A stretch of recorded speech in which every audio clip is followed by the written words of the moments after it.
Hello dear students, welcome back to my channel Edu Colours. बच्चों, आज हम इस वीडियो में क्लास 8th की सामाजिक विज्ञान की वर्कशीट करेंगे, वर्कशीट नंबर 33, जो कि 12 फरवरी को आपको करनी है। चैप्टर चल रहा है हमारा राष्ट्रीय आंदोलन का संगठन एवं 1870 के दशक से 1947 तक। ठीक है बच्चों, तो इस वर्कशीट में हमें असहयोग आंदोलन के तरीके और असहयोग आंदोलन को अन्य लोगों ने किस प्रकार से अपनाया और उन्होंने अपना विरोध किस प्रकार जताया, इसके बारे में बात करेंगे। ठीक है, भारत के अन्य क्षेत्रों में असहयोग आंदोलन किस प्रकार फैला, इसके बारे में हम इस वर्कशीट में चर्चा करेंगे। उससे पहले बच्चों, हमारे जो चैनल है एडू कलर्स, उसको आप सब ज़रूर सब्सक्राइब करें। वीडियो अच्छा लगे तो इसे आगे अपने फ्रेंड्स में ज़रूर शेयर करें। चलिए अब हम ये वर्कशीट शुरू करते हैं और देखते हैं कि हमारा कंटेंट क्या है। पहला है असहयोग आंदोलन के तरीके क्या क्या थे, जिसमें लोगों ने अपने तरीके अपनाए असहयोग आंदोलन के प्रति विरोध जताने के लिए।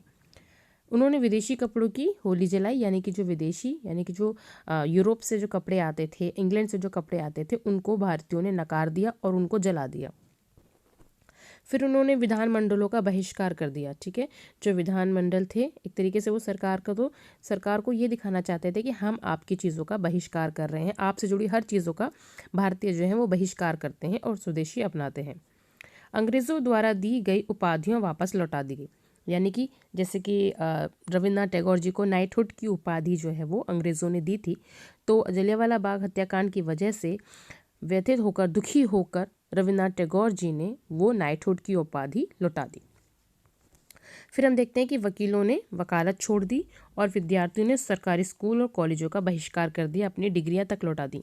तो इस तरीके से लोगों ने अपने विरोधों को जताया। ठीक है, अब हम देखते हैं कि भारत के अन्य क्षेत्रों में असहयोग आंदोलन किस प्रकार से फैला और लोगों ने इसे किस प्रकार से अपनाया।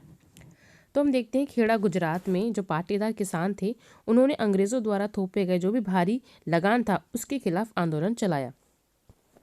तटीय आंध्र प्रदेश और तमिलनाडु के भीतरी भागों में शराब की दुकानों की घेराबंदी कर दी गई। ठीक है, और आंध्र प्रदेश के गुंटूर जिले में वहाँ के जो आदिवासी और गरीब किसान थे, उन्होंने सत्याग्रह को चालू रखा। इसके बाद हम देखते हैं जो सिंध, मौजूदा जो पाकिस्तान में है, वहाँ पर मुस्लिम व्यापारी और किसान खिलाफत के आह्वान पर उत्साहित थे, यानी कि जो वो मुस्लिम व्यापारी थे वो खिलाफत आंदोलन के साथ थे और आगे चल के गांधी जी ने खिलाफत आंदोलन को भी असहयोग आंदोलन में मिला लिया था, ताकि मुस्लिम्स का भी सपोर्ट उन्हें मिले। फिर देखते हैं कि बंगाल में जो खिलाफत और असहयोग आंदोलन था, इसने एक गठबंधन का रूप ले लिया था, जो कि एक सांप्रदायिक एकता को जन्म दे रहा था। यानी कि बंगाल के जो लोग थे, क्योंकि बंगाल में मुस्लिम्स की तादाद काफ़ी ज़्यादा थी, तो वहाँ पर खिलाफत और असहयोग दोनों ही बढ़ चढ़कर आंदोलन आगे बढ़ रहे थे। पंजाब में सिखों के अकाली आंदोलन ने अंग्रेज़ों की सहायता से गुरुद्वारे में जमे बैठे भ्रष्ट महंतों को हटाने के लिए आंदोलन किया। देखो, सब अपने अपने तरीक़ों से आंदोलन को ले रहे हैं। ठीक है, असहयोग आंदोलन चल गया है जो कि भारत में हर जगह फैल रहा है, लेकिन अलग अलग लोग यानी कि अलग अलग समुदाय के लोग इसको अलग अलग तरीके से अपना रहे हैं। असम में जो चाय बागान के मजदूर थे, उन्होंने गांधी महाराज की जय बोला और वहाँ पर अपनी तनख्वाह की इजाफे की, यानी कि उनकी तनख्वाह जो है बढ़ाई जाए, इस चीज़ की मांग की। साथ ही साथ जो असम के जो बागान में काम करने वाले मजदूर थे, उनको अपने घर नहीं जाने दिया जाता था, तो उन्होंने इसके खिलाफ भी एक तरीके से नारेबाजी की, क्योंकि वो चाहते थे कि उन्हें अपने गाँव, अपने घर जाने दिया जाए।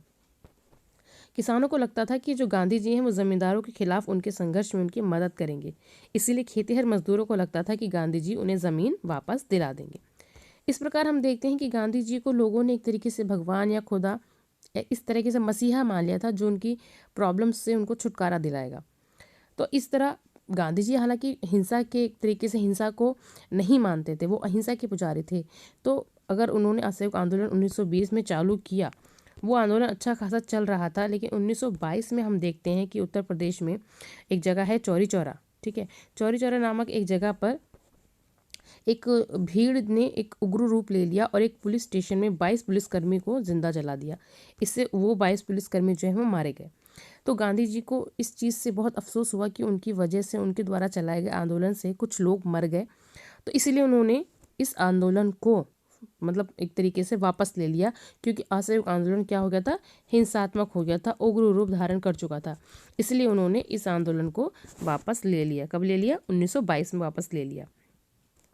अब हमारे यहाँ पे 4 प्रश्न हैं, जिसमें से हम पहला प्रश्न देखते हैं अपना क्या है। तो इसमें बोला गया है कि आपके विचार से असहयोग आंदोलन का क्या अर्थ है।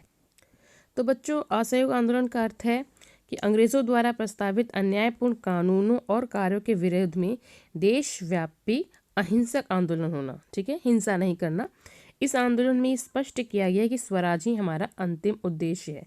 बेसिकली आप ये कह सकते हैं कि लोगों को जागृत करने के लिए, लोगों को जागरूक बनाने के लिए, जगाने के लिए कि अब जो है समय आ गया है कि स्वराज को लिया जाए। तो इसलिए बड़े स्तर पर गांधी जी ने इस आंदोलन को चलाया था। असहयोग आंदोलन के तरीके कौन कौन से थे? पहला, लोगों ने विदेशी कपड़ों की होली जलाई, विधानमंडलों का बहिष्कार, अंग्रेजों द्वारा उपाधि, जो भी अंग्रेजों द्वारा उपाधि मिली थी उनको वापस लौटा दी गई, वकीलों ने वकालत छोड़ दी और बच्चों ने स्कूल और कॉलेजेस छोड़ दिए। तो ये तरीके थे विरोध जताने के। ठीक है, अब यहाँ पर जो तीसरा क्वेश्चन है वो है कि गांधी जी के आह्वान का समाज के विभिन्न वर्गों और समूहों ने अपने हिसाब से किस प्रकार अर्थ निकाला, यानी कि किन किन लोगों ने असहयोग आंदोलन का अर्थ किस प्रकार निकाला, इस कथन को उदाहरणों सहित हमें बताना है।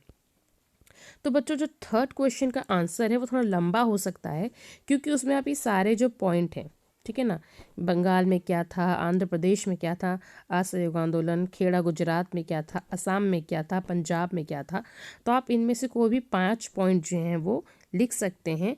इस वीडियो को आप पॉज करिए और इसके 5 पॉइंट आप यहाँ से उठाइए। ये आपका क्वेश्चन नंबर 3 का जो है आंसर रेडी हो जाएगा। ठीक है, अब हम चलते हैं हमारे क्वेश्चन नंबर 4 की तरफ। हमारा जो चौथा क्वेश्चन है वो है, गांधी जी ने असहयोग आंदोलन को वापस लेने का फैसला क्यों किया, क्या आप इससे सहमत हैं? तो बच्चों, इसका आंसर है असहयोग आंदोलन 5 फरवरी 1922 में हुई चौरी चौरा घटना, जिसमें 22 पुलिसकर्मी जिंदा जल गए। इस घटना से आहत होकर गांधी जी ने इस आंदोलन को वापस ले लिया। ठीक है, अब आपको क्या लगता है कि गांधी जी ने जो फैसला लिया, क्या आपके अनुसार वो ठीक है? तो मतलब हमारे अनुसार कि हाँ, ये जो गांधी जी द्वारा उठाया गया कदम था ये बिल्कुल सही है, हम इससे सहमत हैं। क्योंकि हिंसा किसी भी आंदोलन का समाधान नहीं है। किसी भी प्रॉब्लम का, किसी भी आंदोलन को अगर आप करना है तो वो हिंसात्मक तरीके से नहीं हो सकता। तो गांधी जी ने ठीक किया इस आंदोलन को वापस लेके। ठीक है बच्चों, तो यहाँ पर हमारे जो चारों क्वेश्चन हैं वो कंप्लीट होते हैं। ठीक है बच्चों, हमारे यहाँ वर्कशीट जो है वो कंप्लीट होती है। आई होप आपको ये वर्कशीट अच्छी लगी होगी, समझ में आई होगी। अगर आपको वर्कशीट अच्छी लगी है बच्चों तो इसे अपने फ्रेंड्स में शेयर करें, मेरे इस वीडियो को लाइक करें और मेरे चैनल एडू कलर्स को सब्सक्राइब करें। वीडियो देखने के लिए बच्चों थैंक यू सो मच।